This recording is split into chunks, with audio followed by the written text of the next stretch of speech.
اس کے لیے ضروری ہے کہ ہم اس سماج کے اندر جو جبر ہو رہا ہے، جو ظلم ہو رہا ہے، اس کے خلاف آواز اٹھائیں. اور اگر ہم نے آواز نہ اٹھائی تو کیا ہوگا؟ مجھے پتا ہے میری یونیورسٹی اگلے سیمسٹر کے اندر فیسوں میں مزید اضافہ کر دے گی. وہ مڈل کلاس کے اسٹوڈنٹس جو کہ یونیورسٹی میں جا سکتے ہیں، یونیورسٹی میں نہیں جا سکیں گے.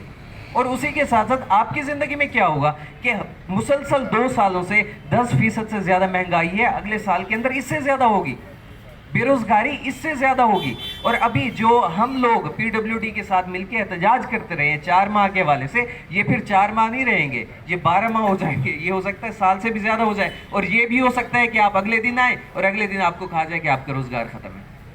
یہ کوئی خیالی باتیں نہیں ہیں. زندگی یہ بتائے گی، یہ دکھائے گی، تو پھر انسان وہی ہوتا ہے جو کہ وقت سے پہلے، مصیبت سے پہلے، قبل از وقت تیاری کر لیتا ہے.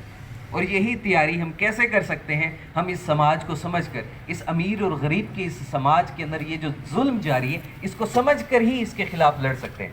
اور ریڈ ورکرز فرنٹ، ہم نوجوانوں میں پروگریسو یوتھ الائنس کے نام سے کام کر رہے ہیں. ابھی ایک لیفلیٹ بھی آپ کو ہم نے دی ہے، پیچھے ہمارا بک سٹال بھی لگا ہوا ہے، جس کے اندر ہم ورکرز کے زندگی کے حوالے سے وہ خبریں جو کہ میڈیا نہیں دکھا سکتا ہے، وہ خبریں ہم اپنے اخبار میں پبلش کرتے ہیں. آپ اسے وزٹ کریں، آپ دیکھیں ہم کام کیسے کر رہے ہیں. ہم یہاں پہ آگے بڑھ کے اسٹڈی سرکل سٹارٹ کر سکتے ہیں کہ ہم پڑھیں، ہم سمجھیں یہ سماج چل کیسے رہا ہے. اور جب ہم سمجھ پائیں گے تب ہی ہم اس کے خلاف کوئی واضح راستہ نکال پائیں گے.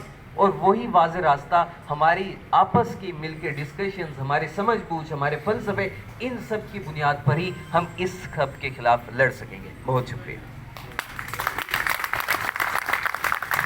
یہ ہمارے پی وائی اے کے نوجوان تھے، تو میرے خیال میں اس میں اپنے تمام باتوں کے اندر افضل صاحب نے بھی سارے مسائل کے حوالے سے بات کی ہے. ہمارے پی وائی اے کے نوجوان ہیں، اس نے بھی اپنے جو بھی اس سماج کے اندر مسائل پیدا ہو رہے ہیں، جن مسائل کا انہیں سامنا کرنا پڑ رہا ہے، وہ اس نے سارے بیان کیے ہیں. ریڈ ورکر فرنٹ پاکستان کے اندر کیا جد و جہد کر رہا ہے، کیا کرنا چاہ رہا ہے، اور اس کا مین مقصد کیا ہے. یہ اگر ہم نے عام ہڑتال کا یہ نعرہ دیا ہے تو کیوں دیا ہے، اس کا مقصد کیا ہے. تو اس کے حوالے سے تمام تفصیلات کے لیے میں ہمارے ریڈ ورکر فرنٹ کے مرکزی آرگنائزر ڈاکٹر آفتاب اشرف سے گزارش کروں گا کہ ان تمام مسائل کے اوپر آ کے وہ روشنی ڈالیں کہ یہ حکمران طبقہ، یہ سرمایہ دار طبقہ کرنا کیا چاہتا ہے اور ان کے خلاف ان مسائل کا حل کیا ہے. کامریڈ آفتاب اشرف. میری گزارش ہے کہ ڈاکٹر صاحب لاہور سے آئے ہیں، تمام لوگ کھڑے ہو کر ان کا استقبال کریں. مہربانی. Thank you. All Pakistan P W D worker union, all Pakistan P W worker union, مزدور اتحاد، مزدور اتحاد. عزیز ساتھیوں، دوستوں، میرے محنت کش بھائیوں، ڈاکٹر آفتاب، سب سے پہلے تو میں یہ کہوں گا کہ میں بڑا ایک میری زندگی کا ایک غیر معمولی لمحہ ہے یہ کہ آپ ساتھیوں کے سامنے، آپ جیسے دلیر اور جرأت مند ساتھی جو اپنے حقوق کے لیے لڑتے ہیں، اپنے حقوق کے لیے باہر نکلتے ہیں، ان کے سامنے میں جو ہے وہ موجود ہوں، اور آپ لوگوں سے مجھے جو ہے وہ مخاطب ہونے کا جو ہے وہ موقع جو ہے وہ مل رہا ہے. اور میں شکریہ ادا کرتا ہوں پی ڈبلیو ڈی کے تمام محنت کشوں کا اور P W D workers union اور ان کی جو ہے وہ قیادت کا کہ انہوں نے پروگرام جو ہے وہ ارینج کیا اور ہمیں آپس میں جو ہے وہ بات چیت کرنے کا موقع دیا. ساتھیوں، دوستوں، یہ جو ہم نے مسائل یہاں پہ لکھے ہیں، مہنگائی، بے روزگاری، نجکاری، جبری برطرفیاں، ٹھیکیداری، ان میں سے کوئی ایسا مسئلہ نہیں ہے جس کے بارے میں آپ نہ جانتے ہوں، بلکہ مجھے یقین ہے کہ آپ ان مسئلوں کے بارے میں شاید مجھ سے زیادہ بہتر جو ہے وہ جانتے ہوں گے، کیونکہ آپ یہ سارے مسائل بھگت رہے ہیں. مہنگائی کو بھگت رہے ہیں، اپنے بچوں کی اور اپنی بے روزگاری کو بھگت رہے ہیں، کنٹریکٹ ملازمت اور مستقل روزگار کے نہ ہونے کی اذیت کو جو ہے وہ بھگت رہے ہیں، جو ہے وہ ٹھیکیداری نظام کی اذیت کو بھگت رہے ہیں، جو نجکاری ہوتی جا رہی ہے محکموں کی اس کو بھگت رہے ہیں، جو غربت ہے، افلاس ہے، اس کو جو بھگت رہے ہیں. مگر میرا یہاں پہ آنے کا اور جو میرا بات وہ یہ ہے کہ ہم اس پہ بھی بات کریں کہ آخر یہ سب کچھ ایسا ہے کیوں، مہنگائی کیوں ہوتی ہے، بے روزگاری کیوں اتنی زیادہ ہے، اور حالات ایسے جو ہے وہ کیوں ہیں. کیونکہ اس پہ کوئی بات نہیں کرتا. اگر یہ جو نام نہاد اپوزیشن پارٹیاں ہیں اگر یہ احتجاج کریں گی تو سارا کا سارا وہ کہیں کوئی بندہ جو نواز شریف کے امی ہیں وہ کہیں گے بس عمران خان ایک بندہ اس کا ذمہ دار ہے، عمران خان کے امی کہیں گے کہ بس یہ ایک بندہ نواز شریف اس سب کا ذمہ دار ہے، پیپلز پارٹی والے کہیں گے جی ہم نہیں، یہ دونوں جو ہے وہ ذمہ دار ہیں، جو جرنیل ہیں وہ کہیں گے کہ سیاستدان ذمہ دار ہیں، سیاستدان کہے گا جی ایک جرنیل جو ہے یہ آمریت جو ہے وہ اس کی جو ہے ذمہ دار ہے۔ مگر اصل میں ذمہ دار کون ہے؟ اصل میں جو ہے وہ یہ آخر یہ سارے مسائل جب سے ہم نے ہوش سنبھالی ہے، اور آپ عمر میں ساری تقریباً مجھ سے جو ہے کچھ بڑے ہیں، جب سے آپ لوگوں نے بھی ہوش سنبھالی ہے آپ نے دیکھا ہوگا کہ چیزیں ایسے ہی ہیں اور وقت کے ساتھ ساتھ نیچے سے نیچے جاتی جا رہی ہیں، بد سے بدتر ہوتی جا رہی ہیں۔ تو آج جو سب سے اہم ہے وہ یہ ہے کہ ہم یہ دیکھیں کہ سب کچھ ہوتا کیوں ہے، ہم وجہ سمجھ جائیں گے تو پھر علاج بھی ہمارے سامنے آ جائے گا، پھر اس سے لڑنے کا طریقہ بھی ہمارے سامنے آ جائے گا۔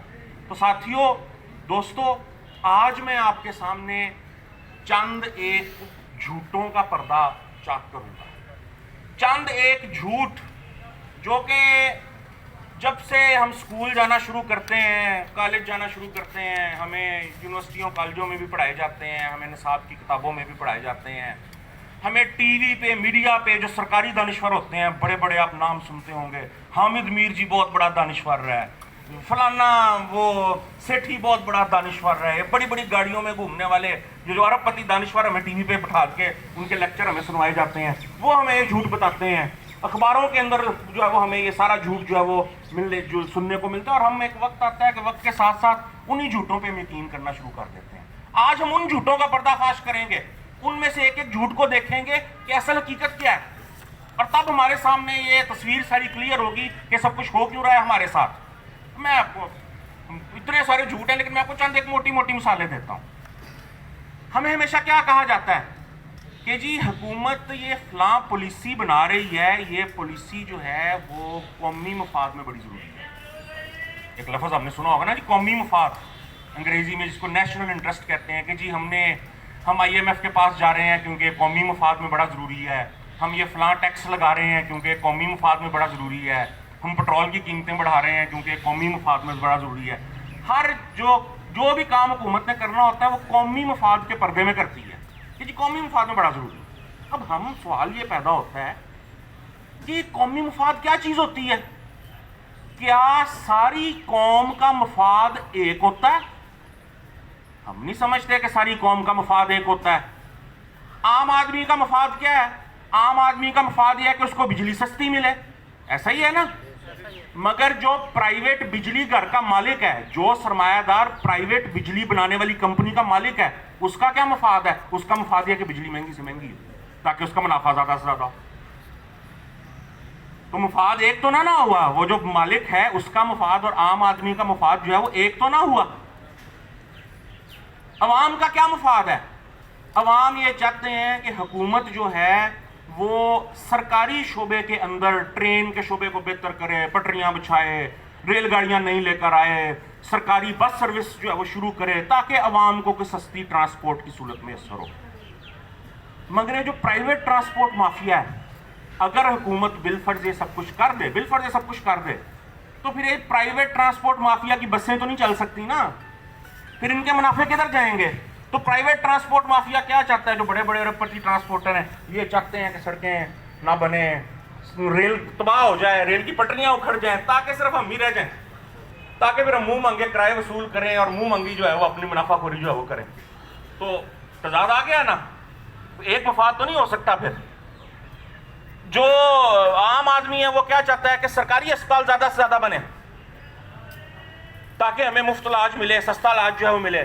مگر یہ جو پرائیویٹ صحت کا مافیا ہے جس میں پروفیسر ڈاکٹرز بھی جو ہے وہ شامل ہیں، پرائیویٹ دوا بنانے والی کمپنیاں بھی جو ہے وہ شامل ہیں، پرائیویٹ اسپتال بھی جو ہے شامل ہیں، یہ کیا چاہتے ہیں؟ یہ چاہتے ہیں کہ حکومت سرکاری سطح پہ صحت کے اوپر جو تھوڑا بہت لگا رہی ہے وہ بھی نہ لگائے، تاکہ عام آدمی مرتا کیا نہ کرتا ہمارے پرائیویٹ جو ہے وہ چیک جو ہے وہ کرانے آئے تاکہ ہم اپنی تجوریاں بھر سکیں۔ تو بھائی قومی مفاد نام کی کوئی چیز نہیں ہوتی۔ قوم میں دو طبقے ہوتے ہیں، ایک اوپر والا طبقہ اور ایک نیچے والا طبقہ، ایک مالکان، سرمایہ داروں، بینکاروں، افسروں کا طبقہ، جگیرداروں کا طبقہ، اور ایک محنت کشوں کا، کسانوں کا، عام لوگوں کا طبقہ۔ ان دونوں طبقوں کا مفاد ایک نہیں ہوتا بلکہ ایک دوسرے کے مخالف ہوتا ہے۔ جرنیل کیا چاہتا ہے؟ جرنیل چاہتا ہے ہر وقت جنگیں لگی رہیں،